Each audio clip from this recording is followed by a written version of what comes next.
শেরপুরে জামায়াত নেতার মৃত্যুতে উত্তপ্ত রাজনীতির মাঠ। প্রশাসনের দায়িত্বে অবহেলাকে দুষছে জামায়াত, চাইলে সংঘাত এড়ানো যেত দাবি বিএনপির। নির্বাচন সামনে রেখে সারা দেশে নিরাপত্তা জোরদার বিজিবির। পরিস্থিতি পর্যবেক্ষণ ও তথ্য সংরক্ষণে থাকবে ড্রোন ও বডি ওয়ার্ন ক্যামেরা। স্থায়ীভাবে বন্ধ হচ্ছে সিলেট ম্যানচেস্টার রুটের সরাসরি ফ্লাইট। আন্দোলনের পাশাপাশি রেমিট্যান্স বন্ধের হুঁশিয়ারি প্রবাসীদের। দোষারোপের রাজনীতিতে যেতে চায় না বিএনপি। নির্বাচন ঘিরে যে কোনো অনাকাঙ্ক্ষিত ঘটনার সুষ্ঠু তদন্ত করে ব্যবস্থা নেওয়ার আহ্বান জানিয়েছেন বিএনপি চেয়ারম্যান তারেক রহমান। ত্রয়োদশ সংসদ নির্বাচন সামনে রেখে ভোটের প্রচারণার অংশ হিসেবে দুপুরে রাজশাহীর মাদ্রাসা মাঠে জনসভায় এসব কথা বলেন তিনি। তারেক রহমান বলেন, দেশ কোন পথে এগিয়ে যাবে তা নির্ধারণে 12ই ফেব্রুয়ারির নির্বাচন খুবই গুরুত্বপূর্ণ। বলেন, গণতন্ত্রের ভিত মজবুত করতে না পারলে জনগণের উন্নয়ন সম্ভব হবে না। মেগা প্রকল্পের উন্নয়ন ছিল মেগা দুর্নীতির অংশ। এমন মন্তব্য করে তারেক রহমান প্রতিশ্রুতি দেন, ক্ষমতায় গেলে পদ্মা ব্যারেজের নির্মাণ কাজ শুরু করবে বিএনপি। চালু করা হবে বরেন্দ্র প্রকল্প, আইটি পার্ক ও ভোকেশনাল ইনস্টিটিউট। বাড়ানো হবে কর্মসংস্থান। শুধু শিক্ষা নয়, মেয়েদের আর্থিকভাবে স্বাবলম্বী করে গড়ে তুলতে গুরুত্ব দেন তারেক রহমান। জনসভায় ঢল নামে নেতাকর্মী সমর্থকদের। রাজশাহীর জনসভা শেষ করে নওগাঁর পথে বিএনপির চেয়ারম্যান তারেক রহমান। সেখান থেকে যাবেন পিতৃভূমি বগুড়ায়। কোথাও যদি কোনো অনাকাঙ্ক্ষিত কোনো ঘটনা ঘটে থাকে, অন্তর্বর্তীকালীন সরকার আছে, তাদেরকে বলবো সঠিক সুষ্ঠু তদন্ত করুন। সঠিক সুষ্ঠু তদন্ত করুন। সেই তদন্তে যদি বিএনপির কোনো ভূমিকা থাকে, সঠিক তদন্ত করার জন্য আমরা সহযোগিতা করব, সাহায্য করব। কিন্তু অবশ্যই ঘটনার সঠিক তদন্ত হতে হবে। সঠিক তদন্ত অনুযায়ী দেশের আইন অনুযায়ী বিচার হতে হবে। চলছে ক্ষণগণনা। 12 দিন বাদেই ত্রয়োদশ জাতীয় সংসদ নির্বাচনের ভোট যুদ্ধ। নির্বাচনী জনসংযোগের 8ম দিনে জমজমাট মাঠ। অলিগলি চষে বেড়াচ্ছেন প্রার্থীরা, ছুটছেন রাত দিন। ভোটারদের মন গলাতে নিরন্তর চেষ্টা। সকালে ডুমুরিয়া উপজেলা সদরে নির্বাচনী পথসভা ও উঠান বৈঠক করেন জামায়াতে ইসলামীর সেক্রেটারি জেনারেল অধ্যাপক মিয়া গোলাম পারোয়ার।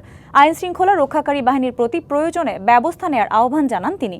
এদিকে মৌলভীবাজারের শ্রীমঙ্গলে নির্বাচনী পদযাত্রায় অংশ নিয়েছেন জাতীয় নাগরিক পার্টির আহ্বায়ক নাহিদ ইসলাম। তিনি বলেন, একটি দল ফ্যাসিস্টদের নাম করে মামলা দিয়ে বাণিজ্য করছে। পিরোজপুরের ইন্দুরকানী উপজেলার বালিপাড়া ও চণ্ডীপুর ইউনিয়নের বিভিন্ন স্থানে গণসংযোগ এবং পথসভা করেন জামায়াতের প্রার্থী মাসুদ সাইদি। এছাড়া ইসলামী আন্দোলনের বাংলাদেশের প্রার্থী সৈয়দ মোহাম্মদ ফয়জুল করিম প্রচারণা চালান বরিশাল 5 ও 6 আসনে। এই যে দেববাবু সবাই তারাও এখন বলেন, তারা মনে করে যে ইসলামী বিধান, ইসলামী সরকার যদি দেশে চালু হয়, কোরআনী বিধান, ইসলামী বিধান চালু হলে হিন্দুরাও সবচেয়ে নিরাপদ থাকবে।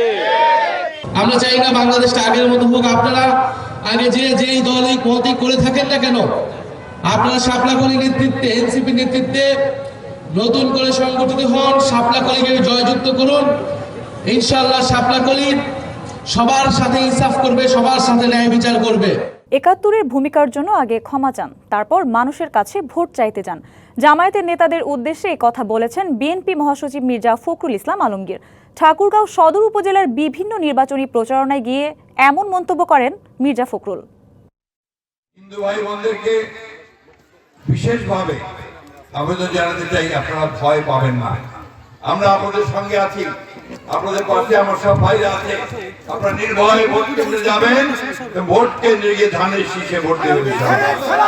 আপনারা সবাই ভোট কেন্দ্রে যাবেন।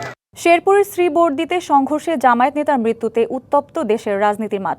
সহিংসতার ঘটনায় প্রশাসনের দায়িত্বে অবহেলাকে দুষছে জামায়াত। তবে বিএনপির দাবি, জামায়াত চাইলে সংঘাত এড়াতে পারত। জড়িত সবাইকে আইনের আওতায় আনার কথা জানিয়েছে সরকার। শেরপুর 3 আসনের সব প্রতিদ্বন্দ্বী প্রার্থী নিয়ে বুধবার নির্বাচনী ইশতেহার পাঠ অনুষ্ঠান আয়োজন করে ঝিনাইগাতি উপজেলা প্রশাসন। সেখানে সামনের সারিতে চেয়ারে বসা নিয়ে বিএনপি ও জামায়াতের কর্মীদের মধ্যে বাকবিতণ্ডার এক পর্যায়ে শুরু হয় সংঘর্ষ। এই ঘটনার জেরে সন্ধ্যায় ঝিনাইগাতি শহরে ফের সংঘর্ষে জড়ায় দুই পক্ষ। দফায় দফায় সংঘর্ষে আহত হন গণমাধ্যম কর্মী, সেনা সদস্য সহ 2 শতাধিক।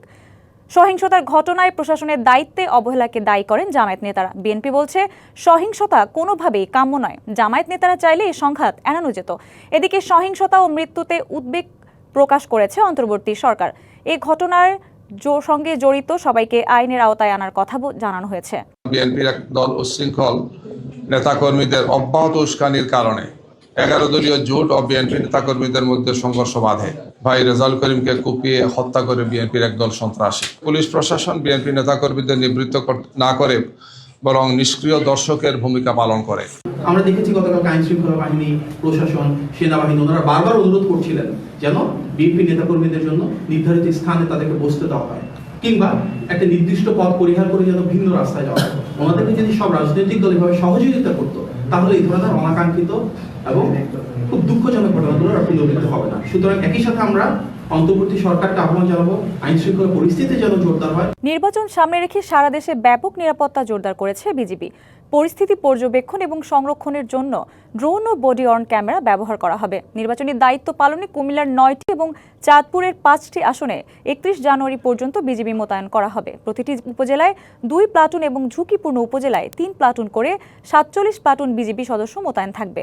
সিলেট সেক্টর ও শ্রীমঙ্গল সেক্টরের আওতায় 90টি প্লাটুনে প্রায় 2100 বিজিবি সদস্য মোতায়েন থাকবে। সকালে সংবাদ সম্মেলনে এ তথ্য জানানো হয়। নির্বাচনকে ঘিরে শান্তি শৃঙ্খলা রক্ষায় ব্যাপক প্রস্তুতি নিয়েছে সাতক্ষীরা 33 বিজিবি। 7 উপজেলায় 35 প্লাটুন বিজিবি প্রস্তুত থাকবে। এছাড়া 1 ফেব্রুয়ারির মধ্যে যশোর রিজিয়নের নির্বাচনী দায়িত্বপূর্ণ এলাকায় বিজিবি মোতায়েন করা হবে।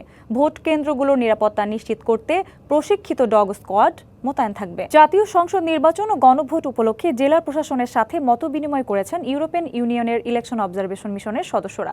দুপুরে জেলা প্রশাসনের সম্মেলন কক্ষে অনুষ্ঠিত হয় মতবিনিময় সভা। মতবিনিময় সভায় ইউরোপিয়ান ইউনিয়নের প্রতিনিধিরা নির্বাচন উপলক্ষে আইনশৃঙ্খলা পরিস্থিতি, প্রার্থীদের আচরণবিধি সংক্রান্ত অভিযোগ, কেন্দ্রের নিরাপত্তা ব্যবস্থা এবং ঝিনাইদহে সীমান্তবর্তী এলাকায় কী ধরনের নিরাপত্তা ব্যবস্থা নেওয়া হয়েছে এসব বিষয়ে জানতে চাওয়া হয় রিটার্নিং কর্মকর্তার কাছে। কর্মকর্তা ও জেলা প্রশাসক জানান, প্রার্থীদের অভিযোগের বিষয়ে যেমন তদন্ত করে ব্যবস্থা নেওয়া হচ্ছে, তেমনি নির্বাচন ঘিরে মাঠে কাজ করছেন পুলিশ, সেনাবাহিনী, নির্বাহী ম্যাজিস্ট্রেট ও জুডিশিয়াল ম্যাজিস্ট্রেটরা। পাশাপাশি সীমান্ত এলাকায় বিজিবির টহল জোরদার করা হয়েছে। মোটা অঙ্কের আর্থিক ক্ষতির কারণে স্থায়ীভাবে বন্ধ হচ্ছে সিলেট ম্যানচেস্টার রুটের সরাসরি ফ্লাইট। এতে ক্ষোভে ফুঁসছেন এই রুট ব্যবহারকারী প্রবাসী যাত্রী ও স্থানীয়রা। এরই মধ্যে আন্দোলনেও নেমেছেন তারা। ফ্লাইট চালু না রাখলে আন্দোলনের পাশাপাশি রেমিটেন্স বন্ধের হুঁশিয়ারিও দিচ্ছেন তারা। সিলেটকে বলা হয় দ্বিতীয় লন্ডন। প্রবাসীদের অর্থনৈতিক অবদান, রাজনীতি ও সাংস্কৃতিক ক্ষেত্রে সিলেটের সাথে ব্রিটেনের সম্পর্ক ঐতিহাসিক। এমন বাস্তবতায় 2020 সাল থেকে চালু হয় সিলেট ম্যানচেস্টার রুটে সরাসরি 3টি ফ্লাইট। নির্বিঘ্ন যাত্রার কারণে প্রবাসীদের কাছে জনপ্রিয় হয়ে ওঠে রুটটি, যদিও কিছুদিন পর বন্ধ করে দেয়া হয় একটি ফ্লাইট।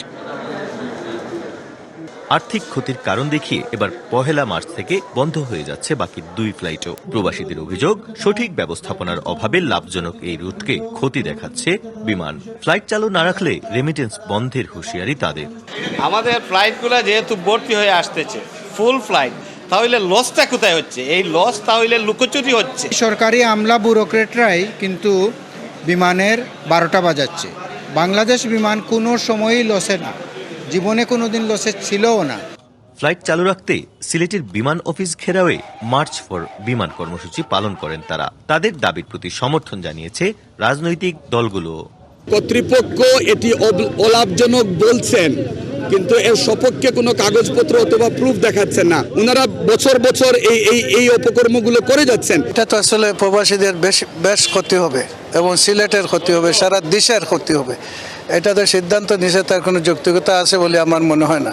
তবে বিমান কর্তৃপক্ষের দাবি, এই রুটে প্রতি মাসে গড়ে 3.5 থেকে 4 কোটি টাকা ক্ষতি গুনছে তারা।